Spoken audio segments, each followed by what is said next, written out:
De volta com a Constituição da República, de volta para falarmos do inciso 26 e do inciso 27. O importante está no inciso 26, em diferenciar o que é uma convenção coletiva de trabalho e um acordo coletivo de trabalho, tá? Vamos ao texto constitucional. São direitos assegurados aos trabalhadores urbanos e rurais. Inciso 26. O reconhecimento das convenções e acordos coletivos de trabalho. Qual vai ser a pergunta? A diferença entre acordo coletivo de trabalho e convenção coletiva de trabalho. Pelo menos a diferença mínima, básica, em termos de uma questão de direito constitucional e não de direito coletivo do trabalho, tá? Então vejam só, já preparei um esqueminha aqui, ó, para adiantar a nossa aula, tá?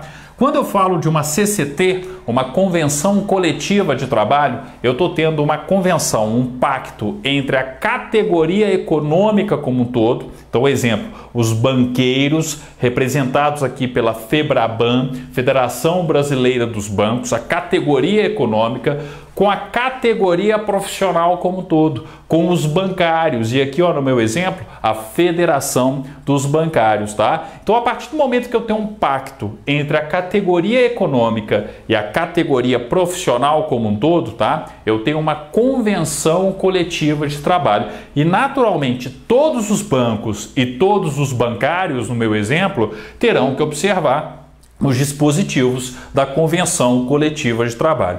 Percebam, então, que a convenção coletiva de trabalho é bem maior do que o acordo coletivo de trabalho.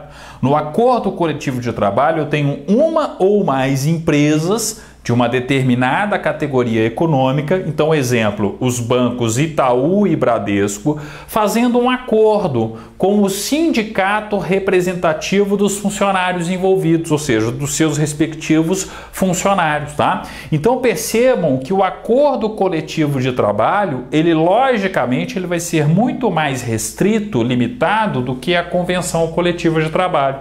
No acordo coletivo de trabalho, quem precisará observar o que foi pactuado, o que foi acordado? Ora, os bancos interessados, no meu exemplo aqui, e os bancários dos respectivos bancos, tá? Eu não estou falando de um pacto entre a categoria econômica como um todo e a categoria profissional como um todo, ou seja, entre os empregadores como um todo e entre os empregados como um todo. Quando eu tiver empregadores como um todo e empregados como um todo, eu estou falando de convenção coletiva de trabalho e vale para todo mundo. Quando eu falo de acordo coletivo de trabalho, uma ou mais empresas com o sindicato representativo daqueles respectivos funcionários, tá? Então percebam que o acordo coletivo de trabalho, a ACT, tá? O ACT, melhor dizendo, é mais restrito do que a convenção coletiva de trabalho, tá? Isso que é importante de ser observado no inciso 26. No inciso 27, uma questão simples.